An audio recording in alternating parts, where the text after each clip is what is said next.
Hello mga Tropa Peeps! This is your Basudenyang Win. And together, let's have fun! Hello mga Tropa Peeps! Bago ko nga pala po i-start yung aking vlog ay babati ko nga pala po kayo ng Happy New Year! Sobrang happy nga pala po ako ngayong New Year kasi meron po nagpadala sa atin ng negosyo package. Kung kilala nyo nga pala ako mga Tropa Peeps ay negosyante na talagang iyong Basudenyang Win. Kung dati nga pala po ako ay nagbebenta ngayon naman ay magbebenta akong sabon. Sakto nga pala to mga Tropa Peeps sa akin kasi sobrang dali lang siyang gawin. Tingnan nyo nga mga Tropa Peeps, yung pinadala sa ating package ay sobrang daming laman. Available nga pala sa Wise Cleaner, ang dishwashing liquid, premium fabric conditioner, at liquid detergent. Nagpadala nga din po pala ang Wise Cleaner ng apron. Piling ko talaga magluluto ako dito mga Tropa Peeps. Sure! Nakakatuwa nga pala mga Tropa Peeps. Kung nag-order kayo ng ganito ay mas nakakamura kayo. Alam niyo naman sa panahon ngayon mga Tropa Peeps, kailangan nyo na magtipid. Hindi lang kayo dito mga Tropa Peeps makakatipid.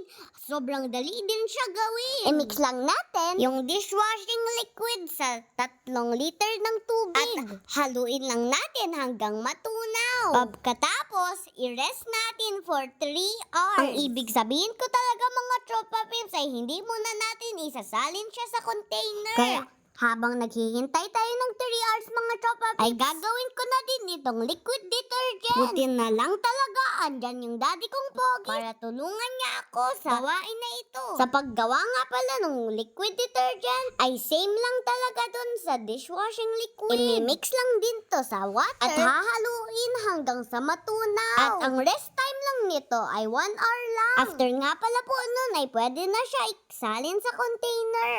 At habang hinihintay nga pala natin yung 1 hour, ay gagawin na natin yung fabric conditioner. Sa lahat nga pala po sa 3, ay ito po yung may pinakamatagal na resting time. Inaabot nga pala po ito ng 3 days. Pero yung process lang din po nito ay madali lang din po. I-mix lang din natin ta sa water. At hahaluin lang natin hanggang matunaw yung fabcon. And then itatabi lang muna natin. Kasi ready na i-transfer sa container ang ating dishwashing liquid. Gagamit lang nga pala tayo dito ng imbudo para maayos ang ating pagsalin. And always remember, ask adult supervision. At syempre, dahan-dahan lang sa pagsalin para hindi mabubo. And this is the moment of truth. Mami, sobrang bango po niya to. Sobrang bula pa talaga po niya. Sobrang bango talaga po. Ginamit ko na nga pala yung dishwashing liquid para maghugas. At kung itong sabon ang gagamitin nyo, ay sisipagan nyo talaga. Kasi sobrang bula at sobrang bango. Sabi ko nga pala po kay Mami, ako na ang maghuhugas araw-araw. Sure!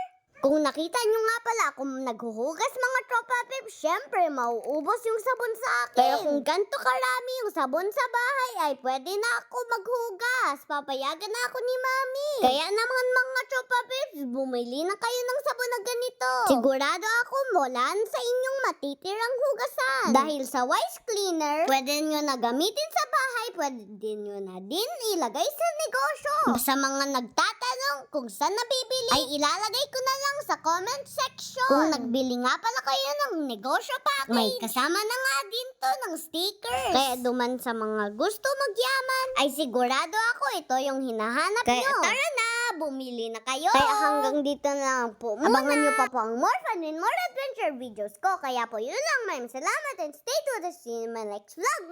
God bless!